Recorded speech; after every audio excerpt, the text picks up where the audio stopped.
Hello my dear friends, you're in the Military Summary channel, and today we will discuss the situation in Ukraine on the 6th of June of 2023. Today we have a lot of very interesting updates, so let's start.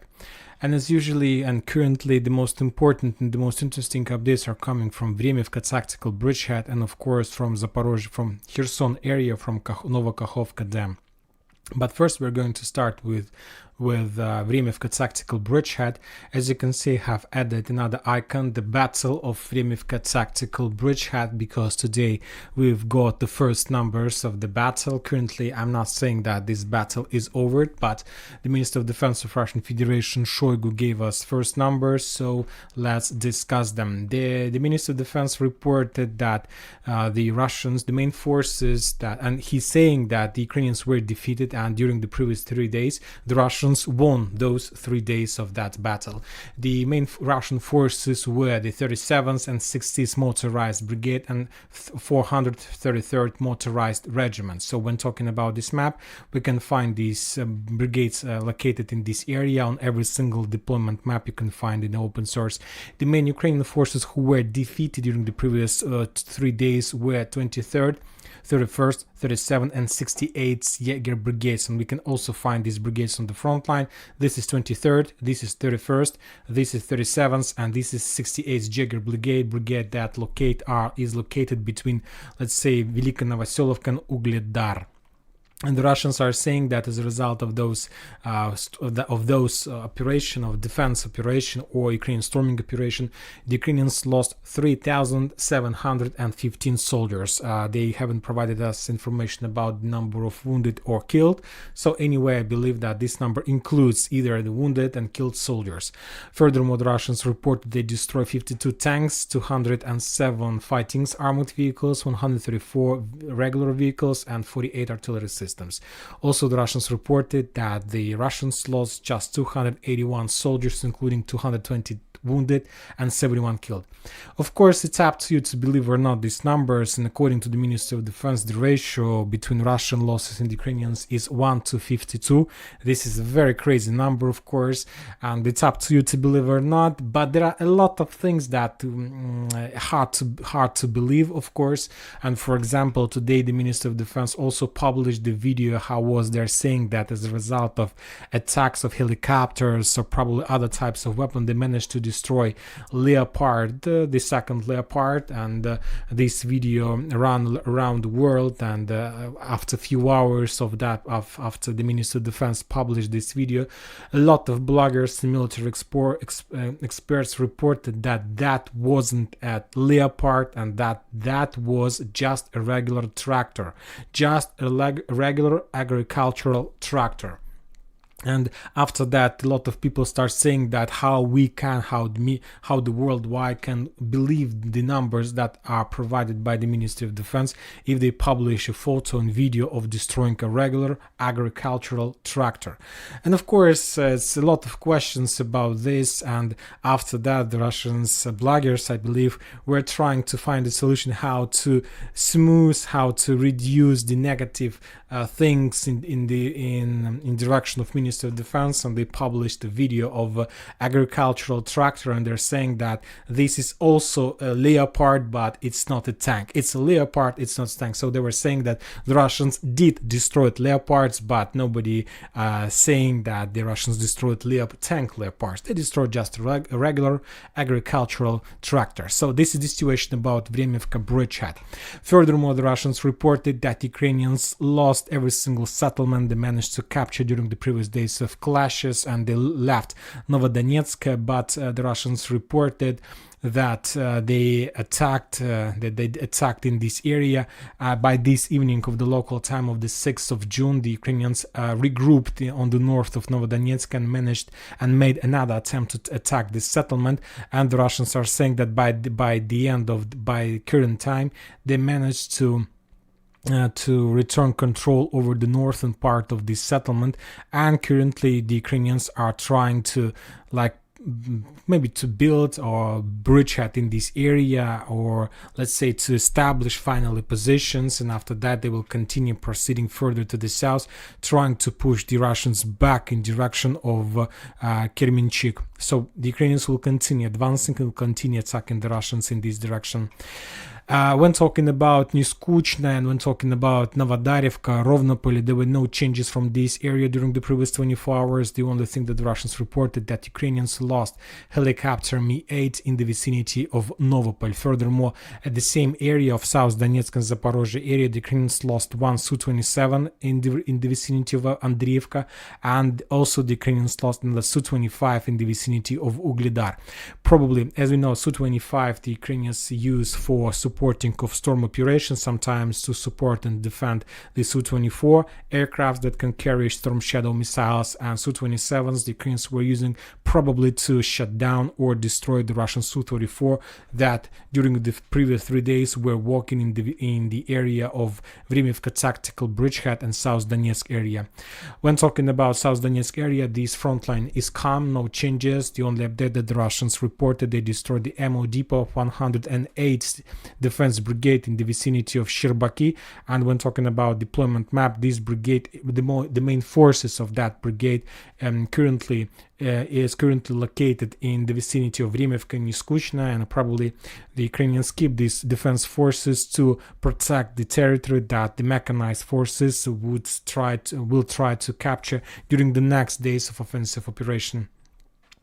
Now we are going to Kherson area, to the dam. As you know, somebody destroyed the dam. First, the Ukrainian authorities and Zelensky himself reported that the dam was destroyed by the Russian forces, by the Russian side. After that, we got a lot of updates from the Western countries, where the Western authorities were blaming the Russians in this disaster and this pollution and so on. And but today, the Minister of Defense of Russian Federation, Shoigu, gave his own report, and he told that the dam was destroyed by the Ukrainian HIMARS missile. And I believe you saw all those videos in my previous videos, and I believe that not many times during the day you saw all those videos of the dam, how the dam was destroyed. There were a lot of fake videos, fake updates about the explosion above the dam. That was the very old video, as the video with tractor and so on. But anyway, as we understand, as the fact, as the benefits, as the things that took place after the dam was destroyed, is that the Ukrainians and the Russians, either the Ukrainians and the Russians, were forced to leave the islands on the Dnipro River, and there were a lot of video updates about how the boats were crossing the river from one bank to another, moving the Ukrainian or either the Ukrainian or the Russian forces. Some Russian sources are saying that the Russians haven't left their position, just the Ukrainians left the islands and so on. But anyway, another photo shows that almost every single island in this area went under the water, under the surface. Furthermore, the Russians published the photo of Oleshki. As you can see, this is the Antonov Bridge. This one, you can find this on this map. This is Antonov Bridge, by the way. And as you can see, based on this photo, we see that mainly the Ukrainian bank of the Dnipro River hasn't suffered from this flooding. As you can see, just the Russian side of the Dnipro River was flooded. And this is the benefit for the Ukrainians. Currently, they managed to keep and save their positions, and the Russians were forced to step back from the edge defense line a little bit deeper inside of the mainland. The Russians are saying that there are no worries about this. They managed to create another defense line somewhere behind this territory, like on the line between Gladovka, Radinsk, Velike Kopony. So they're saying that there is no problem about this. But the Russians, also the Minister of Defense, reported that the reason why the Ukrainians destroyed the dam was that they were defeated on the Vremivka Tactical Bridgehead, that during the previous 3 days they haven't managed to establish control over even a single settlement, that they had a lot of losses and around 4,000 soldiers. So it's up to one mechanized brigade, even more, were destroyed during those days. And now the Ukrainians understand that they need to move more forces from Kherson area, and there are, as you know, 21st, 22nd, 41st, 38 Marine brigades, and there are like 117th, 18th, 118th Brigade. All those brigades were trained and prepared in the Western countries, and based according to the Ministry of Defense of Russian Federation, the Ukrainians now need to move all these brigades, or at least the major part of these brigades, to Zaporozhye and Vremyevka tactical bridgehead, or at least in the vicinity of Nikopol, and to attack the Russian position and increase the and pressure. And for these purposes, we understand the Ukrainians will be forced to reduce their power and their mighty on the vicinity of Kherson, and that was the reason why they destroyed the dam, because not to allow to prevent any attacks from the Russian side during this relocation and redeployment process. When talking about the Russians, they also have some benefits.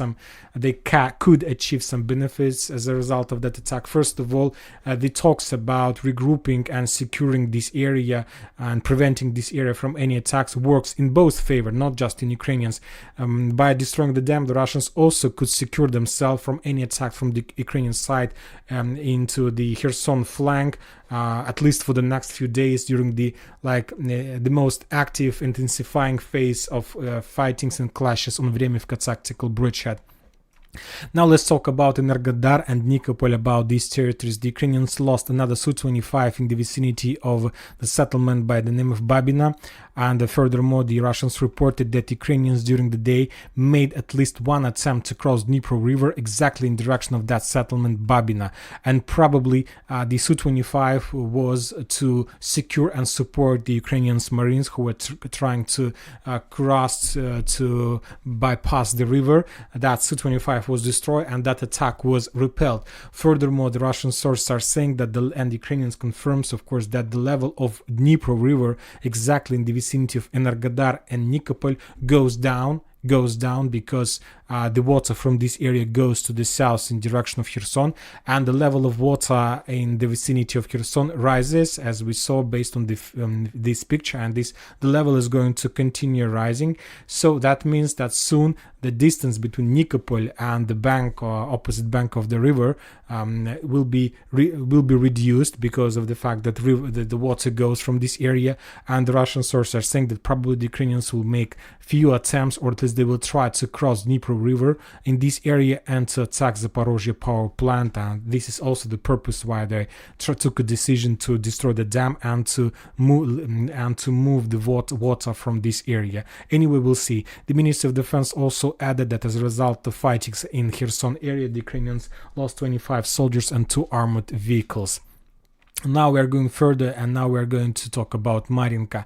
The Russians are at the final stage of the Battle of Marinka. Today they published the video of attacks of flamethrower systems TOS-1A, and as you can see, the Russians currently were attacking the western edge of the settlement. So basically, based on the previous experience we have, that means that the Russians has almost reached the western outskirts of the settlement, and as I understand, they are like at the final stage, at the final streets to storm, and the settlement is going to fall probably maybe even on this week or something like this.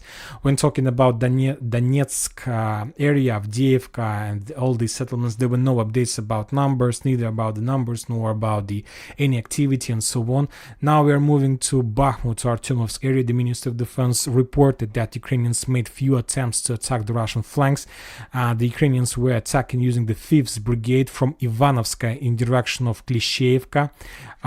Also another attempt the Ukrainians made to attack from Bogdanovka in the area of Berkhovka, and yesterday we discussed that operation, that as a result of that attack the Ukrainians probably managed to establish control over this artillery back, but the Russians, after concentrated their artillery fire upon this territory, and the Ukrainians, having heavy losses, were forced to step back from this bridgehead on their main positions. Also, the Russians reported that this attack on the northern flank was made by the forces of 77th Air Mobile Brigade, so probably this brigade replaced the positions of 67th or 92nd Mechanized Brigade. And also the Russians claimed that they destroyed another ammo depot in the vicinity of Bogdanovka that belonged to 57th Motorized Brigade. Probably the Ukrainians were planning to attack in direction of Berkhovka from two sides, from Grigorievka in direction of Dubovo-Vasilievka and from Bogdanovka in direction of Berkhovka, but because of the fact that the 57th Brigade lost their ammo depot, they couldn't launch their offensive operation, and the Ukrainians were forced to continue using just 177th Brigade that was defeated in the vicinity of Berkhovka. When talking about Sever's front line, I believe that today, for the first time during the previous months, we haven't received any updates from this territory. I believe that there were clashes, but they were not so important in comparison with activity in Artyomovsk, Vremivka Tactical Bridgehead, and Kherson Dam, Novokakhovka Dam. And now let's talk about the north, about the Kupiansk front line. The Ukrainians reported that they launched a counter-offensive operation in direction of Nizhny Duvonka, and the Russians are saying that the Ukrainians used around 6 tanks and other types of vehicles. The Russians moved the reserves in this direction to repel the Ukrainians' attack, and currently there are still clashes, and I believe later we are gonna receive more updates about the results of this small tactical battle.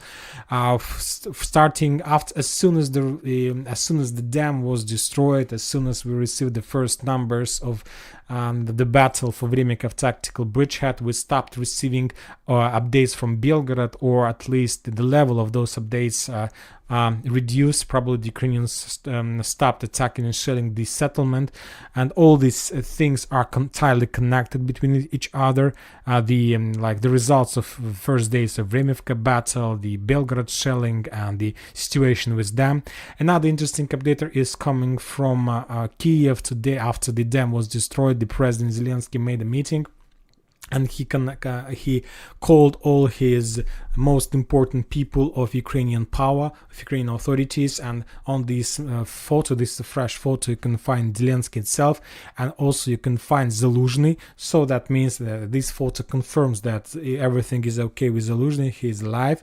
But if you take a look at this picture, you're only going to find one important person, and I'm talking about the head of Ukrainian intelligence, Budanov. And we had added a note about him that probably he was killed on the 29th or 30th of May as a result of Russian Kinzhal or dagger attack.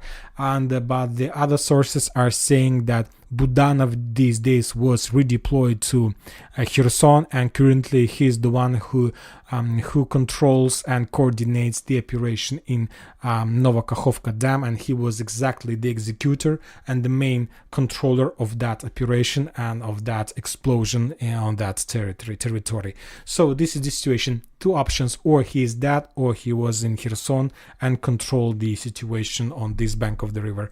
Very interesting, but believe me, I believe that within the next few days we're going to understand and realize who exactly did that operation, because anyway, who is going to continue and who is going to make next step is the side which responsible for that attack.